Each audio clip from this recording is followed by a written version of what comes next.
So, hello and welcome everybody to the 1% podcast. Today we have the legend that is Mr. Scott Parsons on. I actually worked with Scott a couple of years ago now, maybe even 3 years ago. Scott's story is pretty cool because it shows the power of something we talk about here a lot, which is those little 1%. And if we build out good foundations mentally, physically, emotionally into our lives and do it with the right work and have a deeper look, actually it can embed and stick long term. And Scott is living and breathing proof of that. And this is not just about a promo for the 1% per se. I think more so a powerful conversation for anyone that's maybe not feeling the best. If you've always got it within your gift to take ownership and take action. Scott, before we kick off, do you want to just introduce yourself, who you are, what do you do? Yeah, so Scott Parsons, I founded a recruitment business at the start of 2016 called Forsyth Barnes. We are up to just short of 100 people, New York, London and Nottingham. We do exec recruitment, busy life outside of work, got two young boys, both football mad.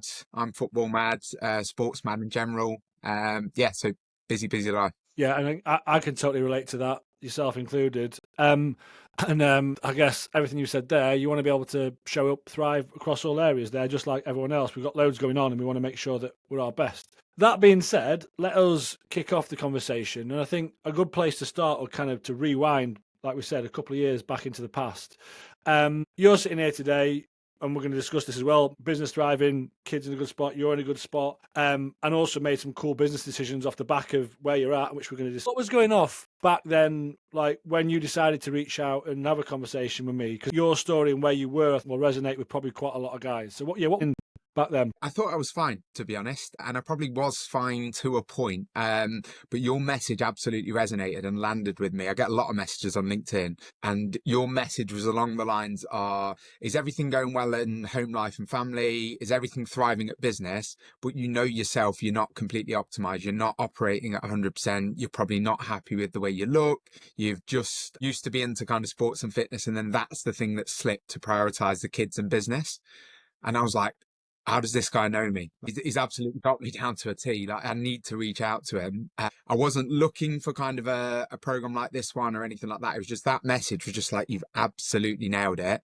Slipped going to the gym, going to football, just because, to use your phrase, life gets in the way at that point. And you're just prioritizing other things, which you think rightly so at the time. And I was thinking, where am I going to get time to kind of get the other bit into being the 1%? And that's where your program really helped me. And 3 years on, I'm still practicing most of the habits you taught me today. Yeah, and what you were saying there in terms of that feeling of, for a lot of guys, it can be like, it's all great on paper and like I've got all the right moving parts, but where I am at within it, I guess physically is not where I want to be. And then sometimes you get the light shone out and they go, hold up a second, yeah, maybe there are some areas that aren't quite here. And the reality is, when we talk like this about you not being your best, and people talk, and I talk about like discipline and pulling your socks up and looking at your situation and taking ownership, but almost that has this underlying message that like, oh, you're choosing that. And technically you are because you're in charge of your life, but equally, often that kind of not quite being where you want to be, let your fitness and health slide a bit, maybe a bit more stress than you want, some bad habits. It's coming from weirdly a well-intentioned place insofar as you want to provide, you want to grow your business, you want to support your family, you want to be successful. But then sometimes it gets to a point where that's kind of coming at the cost of your own physical and I guess mental well-being to some extent within that. And so you're like, I'm doing the thing that I want, but I'm kind of compromising myself in the process. And I think that's kind of was where you were at when we first spoke, right? Is that a fair assessment? Spot on. I think the word compromise is spot on. I was kind of subconsciously and somewhat consciously compromising on your own kind of physical well-being to prioritize the other things. And I think the thing that you showed me and the program showed me is you can have it. You can have it all, I suppose. The business has got better in the last 3 years, not worse. Family life, I feel like I'm a more present dad than I was 3 years ago. And I've got the prioritization for my own health and well-being as well. So it's like tick, tick, tick, rather than just ticking two and being content with the other. Yeah. And I think it's that kind of, I talked about this the other week in a newsletter, like the sort of the success trap. And another gent on the podcast a couple of weeks back is like almost like he said a phrase that success can make you weak, and it's that if you're thriving in the one domain, which is the business piece, but if the other areas are kind of lagging behind, that can be okay acutely every now and again for a bit, because sometimes we need to put our foot to the metal. But if that's just it's there the whole time, you get to a point, especially at the kind of age that we're at, a bit older, kids and other things, well, that stuff does still need a focus as well. And so it's looking at things in that well-rounded way. So like you said, over across the board, you can start to thrive. That being said, then, because we're having this conversation, 3 years passed, we did some work together, and then you were off into the sunset, right? And you're still doing well now, which is great. What have been, I guess, the key learnings and core drivers that's allowing you to sit here today going, yeah, business good, family good, head good, health good? Like, what did you learn, and what have been the key inputs? Because I think this is the key thing for probably anyone listening. Like, what's the meat that's driving that? Yeah, I think education and habits is the thing. So I think firstly, your 10K steps thing to start off with straight away is something that I do to this day, and I've done 10K steps every day for almost the last 3 years now, and always consider myself as somebody who's got high levels of accountability. But I suppose I was justifying bad decisions of, I'm on a 8-hour flight today, so I won't worry about that, rather than, no, like, it's on you, like, make sure you do it. There's time at the airport to just pace up and down and get your steps in, like that type of thinking. And then a lot of education around food choices. So I suppose before coming onto the program, I thought protein was just something you get an amount of as part of a balanced diet, and if you get any more, it's for bodybuilders and that type of thing. When the education that you provided around protein and getting more of it into your diet has been absolutely massive for me. I'd say I eat more and enjoy my diet more today than I did before, and I'm in much better shape than I was 3 years ago, right? Through the kind of education you provided. And that bit's really cool, because if you want to change how you look physically, how you feel, how you're showing up, and what you put in your mouth, I'm pointing to my mouth here, is important. How you move your body is important. How you manage your stress is important as well. You know, how you show up. But I think I'd say, go as far as to say, I know if you want to have a way to show up, to operate, that's sustainable and consistent, you need to enjoy it. Because if you're not going to enjoy it, right, why would you're going to keep doing it? And I think that's where often guys can fall into that kind of trap of like, right, I want to sort myself out. Maybe I've got a little bit of weight I want to lose. I want to look and feel a bit better. Going to go on some hardcore diet. And perhaps probably because in the 20s, they might have done things like that and it kind of worked when they were 20. When you're 40 odd, business, kids, whatever else, doing some crazy hardcore sort of like bodybuilding style diet is not fit for purpose, and it doesn't work. And so you can get stuck in this trap of like, well, I can't do that, so I can't eat healthily. It's like, no. There's very much a middle ground. And actually, if you find the middle ground where you can have some fundamental principles that you can apply to where you're at when you're traveling that tick those boxes, but also aren't requiring loads of headspace, then you can look and feel good. And it's not about like hard restriction per se. It's just about looking at things differently, right? And I think often, especially the guys I work with who are quite on it, focused, type A, it's either this way or it's not. It's like that. So you're either feral like Henry VIII, or you're like a monk. It's like no. We can find the middle ground. Does that make sense? 100%. And I think it's about putting those steps and those habits in place. And I think one of the things that you preached about a lot, and hopefully you still do on the courses, is life will get in the way. So don't use it as a justification, or don't use it as a change of plan of like you're flying to New York one day and then LA the next day, and then life getting in the way. It will get in the way. So this isn't a kind of a diet program for 12 weeks and then you go off and you go back to something. So how do you work around that? How do you still make healthy choices? A big one for me as well was the alcohol piece, of where I still to this day don't think I've ever had a problem with alcohol. But you said, what's your relationship with alcohol like? And I said, fine, like no problems. You said, just do me a favor, just write down how many times you drink and when you drink over the next 2 weeks, and we'll have a chat about it. Felt cool. Because I work in quite a social industry and you're out with clients quite often, without realizing it, I'm not drinking excessively, but I'm having like 1 to 2 drinks 6 days a week. And then you're pointing out that's that when it's leading to poor food choices as well, and the knock-on effects of that. I then got a aura ring off the back of it and saw the impact of your sleep patterns as you focus on sleep as part of the course. It's all those steps of education you've put in place to go, you don't need that. And I drink significantly less. I think you set me a challenge to drink once a week for a start. I now drink once a month. And I've not gone teetotal. I don't think I'll ever go teetotal, but I don't think I need to. But I'll only drink at all once a month now, based on kind of the steps you put in place. And that's made better food choices. That's been better on a Saturday morning with the kids rather than a Friday night of having a couple of beers with the guys after work. Yeah, that's been absolutely transformational for me. I think that's a really big one. For a lot of guys, not everyone, but for a lot of guys I work with, and I'm sure watching this, alcohol is probably issue. They kind of know that there's something going on there, right? And there's levels to alcohol and people's relationship with it. But I think a lot of people would come into a process like this recognizing that maybe we need to take a look at that at least, right? And it's like the same with you. Sometimes you're kind of a bit blind to what you do. You don't quite realise, and then you go, "Oh, hold up a second, I am drinking more frequently than I think." And although it's not to absolute excess or craziness, that small chronic drip, drip, drip, like it has an impact on. There's purely the caloric intake of what you're eating. There's that parking that.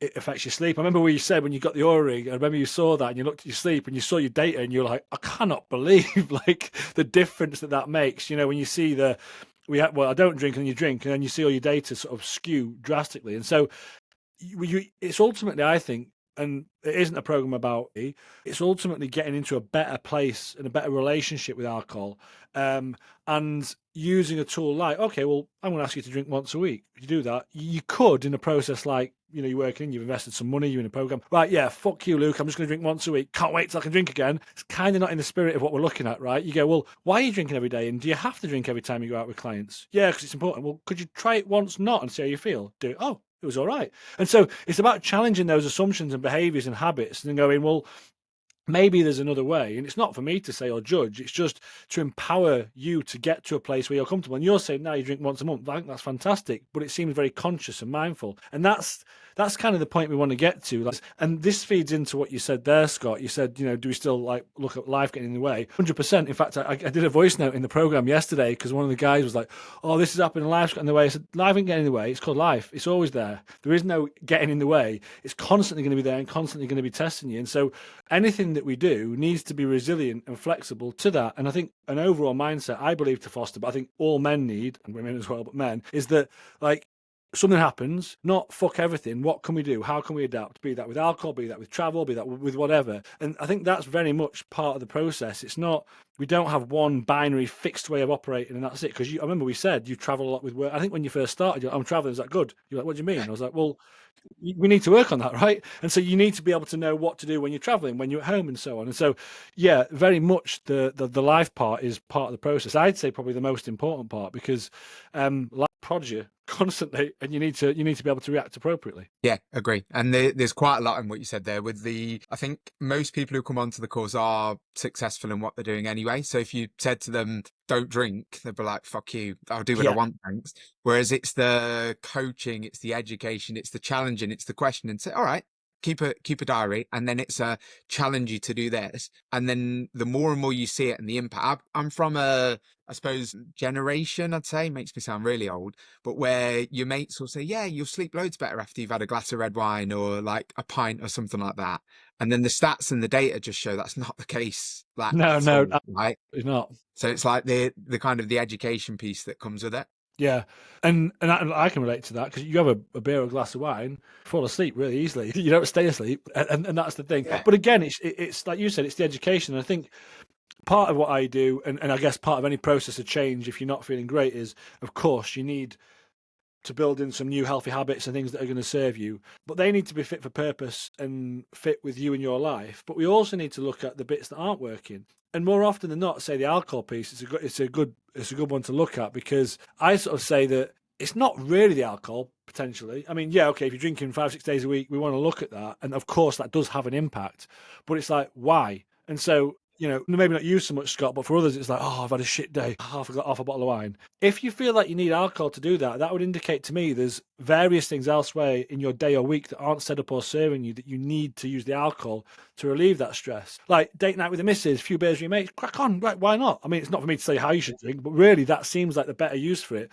Not, I've had a shit day, my boss is a bastard, take the edge off. Because if that's how you're feeling, I would say there's other habits we need to work on. And so you can almost use the alcohol to look at, well, if you're doing that, what else is going on that we need to look at? And that's where that more holistic piece comes in. It's like, well, this happened, life got in the way. Yeah, but well, why did you let it get in the way? And what can we do differently? Rather than, well, I'm going to moderate my feeling and my behavior with booze instead. If that makes sense. Yeah, it just makes complete sense. So been on quite a journey. And what's great is, I love, we're having this conversation now, Scott, like I said, 3 years on and you're still in a good spot, thriving by all accounts. Speaking to the alcohol piece, I think that spurred you on to make a big business decision, right? We were just chatting off that line. What can you speak to that? What's going on there? Yeah. So you probably wouldn't know, but you're indirectly responsible for a big business decision where the program I mentioned kind of wasn't focused on protein intake, and then realized the benefits of it over the course of the program and the alcohol piece, I found on Instagram a business called Lifted Brewing, where it's a non-alcoholic protein beer. So rather than after training or after the gym or something like that, rather than having a beer and then having a protein shake and that not sitting well, this is perfect. It's completely no alcohol, completely vegan, and got 10 grams of protein in with only 70 calories. And it tastes great as well. So became a big customer, and I've now gone on to invest in the business as well, and are now in co-ownership with the initial founders, kind of taking Lifted out to the next level, moving it into health clubs, power leagues, goals, golf clubs, all of that type of thing, taking it to a much bigger brand. So yeah, really exciting business venture as well.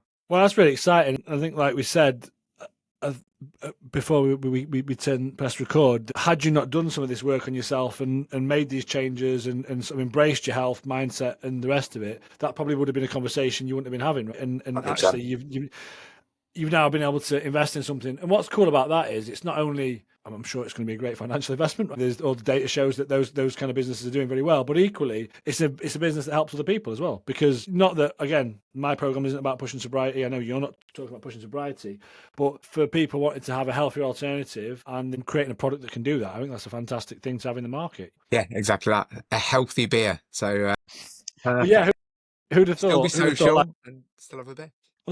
that's it. What would you say to, because you're sitting here now in a really good spot, you kind of almost didn't recognize you at first. You were like, I wasn't sure that I need to do any changes. I'm not sure that there's anything there that needs to be worked on. And then we had a chat and you recognize, oh, maybe there are. What would you say to someone in your shoes, kind of a couple of years back, who was probably coasting along, businesses flat out, and maybe paying as much attention to the health as they would like?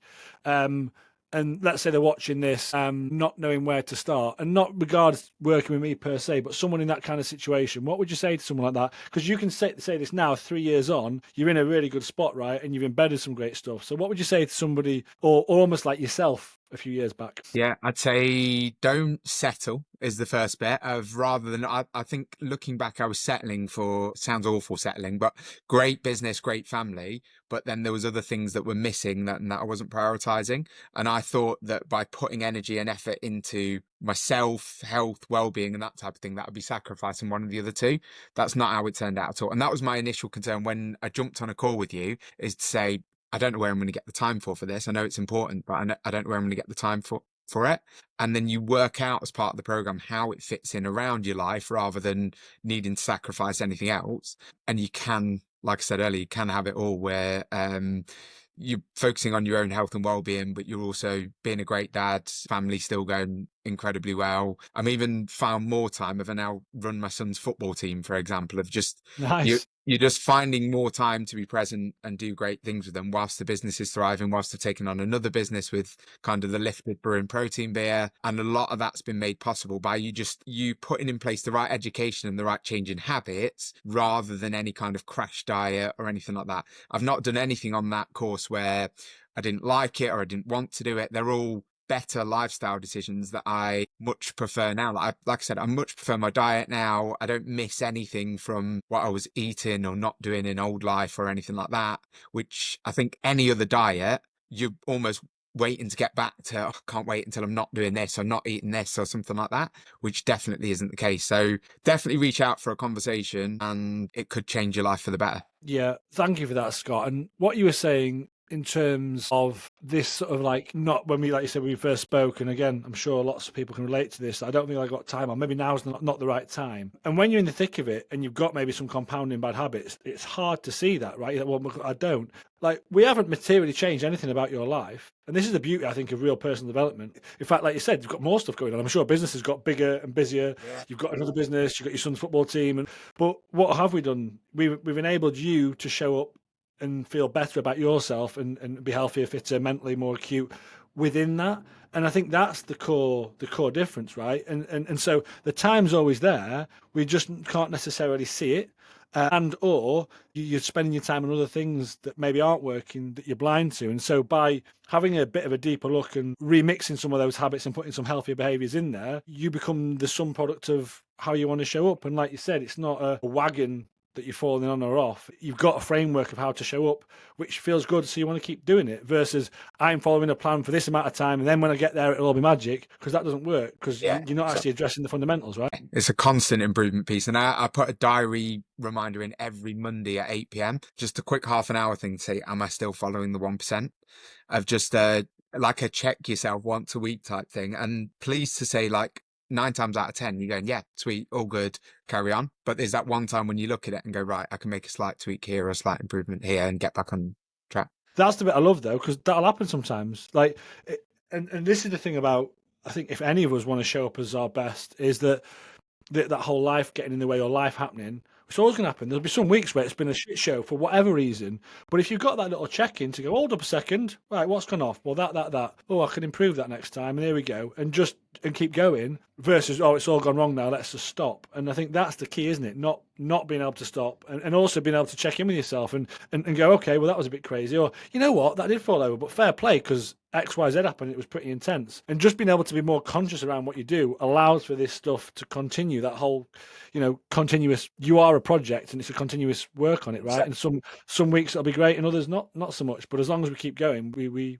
don't stop. Yeah, 100%.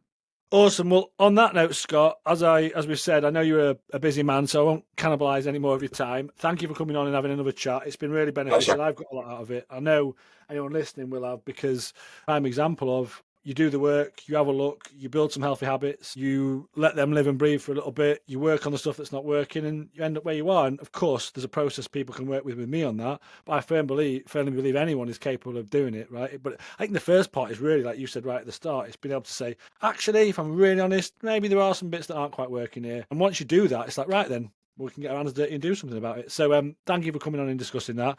If anyone wants to find out about Lifted and stuff, Scott, where would they go? What do they need to look at? Yeah, liftedbrewing.com is the website. It's all over my LinkedIn as well. There's even got a can there. Look at that. Look at that. Nice. So it's really good. Started as a customer. Liftedbrewing.com. We're on Instagram, TikTok. Tastes great, and it's a healthy beer. So what could be better? Awesome. Well, I'll pop a link in the show notes and stuff as well, so people can have a look. On that note, thank you, Scott. Really appreciate you taking the time. Anyone watching or listening, if you want to check out the beer, I'll put a link in the show notes. Equally, if you want to have a chat about doing some work like I did with Scott, see if I can help, please do that. And regardless of that, if you are listening to this and you feel like, oh, things aren't quite working, all it takes is having a look and going, you know what, this isn't working. Let's make a change and put some little 1% improvements in. See you all next week. Cheers. Thank you.